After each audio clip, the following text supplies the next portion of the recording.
Hidup di zaman sekarang sering terasa seperti perlombaan menuju kesempurnaan. Semua orang terlihat punya kehidupan yang rapi, bahagia, dan sukses di media sosial. Kita pun tanpa sadar mulai membandingkan diri. Kenapa hidupku belum seperti mereka? Kenapa aku belum berhasil? Kenapa aku belum sebahagia mereka?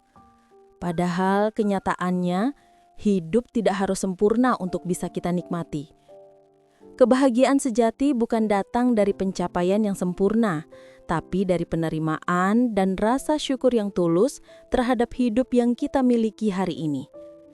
Video ini akan membahas tentang bagaimana kita bisa merasa cukup, tenang, dan bahagia tanpa harus menunggu semua aspek hidup sempurna terlebih dahulu. Apakah video ini berbicara tentang Anda? Apakah Anda sering merasa lelah mengejar kesempurnaan dan bertanya-tanya, kapan aku boleh bahagia? Jika iya, maka video ini memang untuk Anda. Sebelum kita lanjut, jangan lupa tekan tombol like, subscribe, dan aktifkan lonceng notifikasi agar tidak ketinggalan video-video selanjutnya. Sekarang kita masuk ke pembahasan utama. Poin 1. Hidup tak harus sempurna untuk bisa dinikmati. Banyak dari kita tumbuh dengan keyakinan bahwa kita harus mencapai sesuatu yang besar dulu sebelum bisa merasa bahagia. Seperti, kalau aku sudah punya rumah sendiri, baru aku bisa tenang. Atau, kalau aku sudah sukses dan punya banyak uang, baru aku bisa bersyukur. Tanpa sadar, kita menggantungkan kebahagiaan pada masa depan yang belum tentu datang. Padahal, hidup sedang berlangsung sekarang, bukan nanti. Stoikisme mengajarkan bahwa kita seharusnya tidak menunda kebahagiaan hanya karena hidup belum sesuai harapan. Marcus Aurelius pernah menulis, "Jangan buang waktu memikirkan hidup yang kamu inginkan. Hiduplah sepenuhnya dalam hidup yang kamu miliki sekarang." Kalimat ini sederhana, tapi dalam. Kita diajak untuk tidak terus-menerus membandingkan realita dengan ekspektasi. Karena semakin sering kita merasa hidup kurang, semakin sulit kita merasa puas, padahal bisa jadi hidup kita saat ini sudah cukup baik. Apakah kamu hari ini masih bisa makan, punya tempat tinggal, dan tubuh yang sehat? Maka kamu sudah jauh lebih beruntung dari jutaan orang di dunia. Kuncinya adalah belajar menghargai momen kecil, tawa keluarga, udara pagi yang segar, waktu sendirian dengan kopi. Semua itu adalah bagian dari hidup yang layak dinikmati walaupun belum sempurna. Poin 2. Jangan terjebak ilusi kalau saja. Berapa kali dalam hidup kita berkata, kalau saja dulu aku ambil keputusan yang berbeda, atau kalau saja aku lahir di keluarga yang lebih kaya, dan seterusnya. Kalimat kalau saja terdengar sepele, tapi bisa menjadi jebakan mental yang membuat kita terus menyesali masa lalu atau membenci keadaan saat ini. Stoikisme mengajarkan kita untuk fokus pada apa yang ada, bukan pada apa yang seharusnya terjadi. Epictetus berkata, "Jangan berharap peristiwa terjadi seperti yang kamu inginkan. Harapkanlah peristiwa terjadi sebagaimana mestinya, dan kamu akan hidup tenang."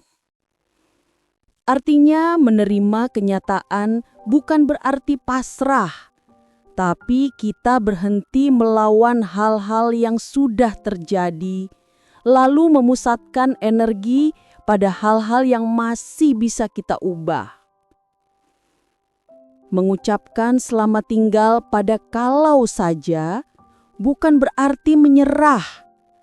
Justru itu adalah langkah dewasa untuk berdamai dengan diri sendiri.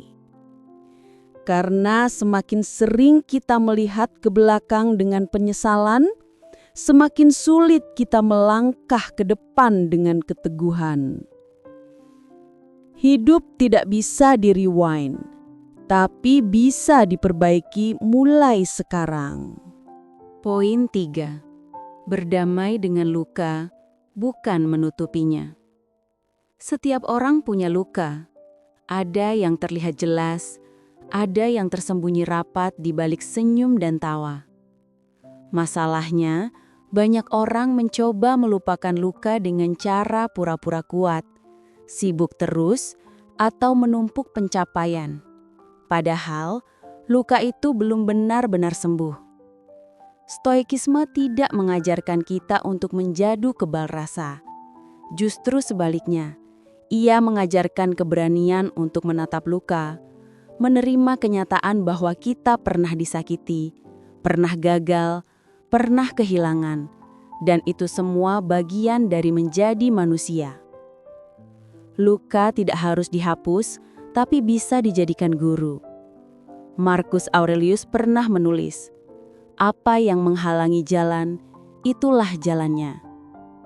Luka masa lalu jika dihadapi dengan jujur, bisa menjadi kekuatan untuk memahami diri, menjadi lebih bijak, dan lebih empatik terhadap orang lain.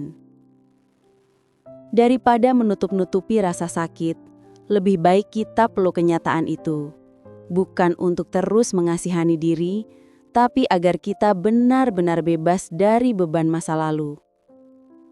Karena selama luka itu belum kita terima, kita akan terus dikejar bayangannya. Berdamai bukan berarti melupakan, tapi mengakui bahwa luka itu bagian dari perjalanan kita, dan kita tetap bisa tumbuh bersamanya. Poin 4. Jangan mengikat nilai diri pada masa lalu. Salah satu jebakan terbesar dari masa lalu adalah kita sering mengira bahwa kesalahan kita dulu adalah identitas kita selamanya. Contohnya, seseorang yang pernah gagal membangun usaha mungkin terus-menerus menyebut dirinya gagal. Seseorang yang pernah ditolak, dikhianati, atau dipermalukan merasa dirinya tidak layak dicintai. Padahal masa lalu bukanlah cermin sempurna dari siapa kita saat ini, apalagi siapa kita di masa depan. Filsuf Stoik mengajarkan bahwa yang menentukan nilai seseorang bukanlah apa yang sudah terjadi, tapi bagaimana dia memilih bersikap sekarang. Epictetus berkata, "Bukan apa yang menimpamu yang penting, tapi bagaimana kamu meresponsnya." Jangan biarkan kesalahan atau kegagalan lampau menjadi label permanen di pikiranmu. Kita bukan kegagalan kita. Kita bukan penolakan yang pernah kita terima. Kita bukan trauma yang pernah kita alami. Kita adalah pilihan-pilihan yang kita ambil hari ini. Dan setiap hari adalah kesempatan baru untuk menulis ulang cerita hidup kita dengan cara yang lebih kuat, lebih sadar, dan lebih bijak. Jadi, jika kamu masih mengikat harga diri pada luka atau kegagalan lama, sekarang saatnya melepaskan ikatan itu. Masa lalu tidak bisa kita ubah, tapi makna dari masa lalu itu bisa kita ubah mulai sekarang. Poin 5. Berdamai dengan masa lalu bukan berarti melupakannya.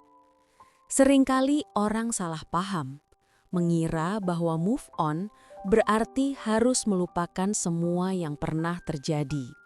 Padahal, berdamai bukan soal melupakan, tapi soal melihat masa lalu dengan cara yang baru. Masa lalu, seburuk apapun, adalah bagian dari perjalanan kita. Ia mungkin membawa luka, tapi juga membawa pelajaran. Ia mungkin meninggalkan trauma, tapi juga membentuk ketangguhan. Dalam filsafat Stoik, ada konsep yang disebut amor fati, mencintai takdir. Bukan pasrah, tapi menerima seluruh pengalaman hidup, termasuk yang menyakitkan, sebagai bagian dari takdir yang menempamu, menjadi seperti sekarang. Jadi, berdamai artinya kamu tidak lagi melawan masa lalu. Kamu menerimanya, memahaminya, dan memilih untuk tumbuh darinya. Jika kamu terus mencoba melupakan sesuatu yang menyakitkan, itu seperti mencoba menekan bola ke dalam air. Makin ditekan, makin kuat ia melawan ke atas. Tapi kalau kamu mengakuinya, menatapnya, dan berkata, "Aku belajar dari ini," maka kamu tak lagi dikendalikan oleh bayang-bayangnya. Jadi, jangan takut mengingat masa lalu. Tak perlu juga melarikan diri darinya. Jadikan ia guru, bukan hantu, pelajaran, bukan penjara. Kita semua membawa masa lalu dalam diri kita, dengan segala cerita, luka, dan pelajaran yang ada. Tapi ingatlah, masa lalu bukanlah penentu akhir dari siapa kita. Kita punya kekuatan untuk memilih, untuk berubah, dan untuk terus melangkah maju dengan kepala tegak. Menerima kenyataan bukan berarti menyerah, tapi justru keberanian terbesar untuk berdamai dengan diri sendiri dan hidup apa adanya. Saat kamu bisa berdamai dengan masa lalu, kamu membuka pintu bagi kebahagiaan, ketenangan, dan kesempatan baru yang selama ini tertutup.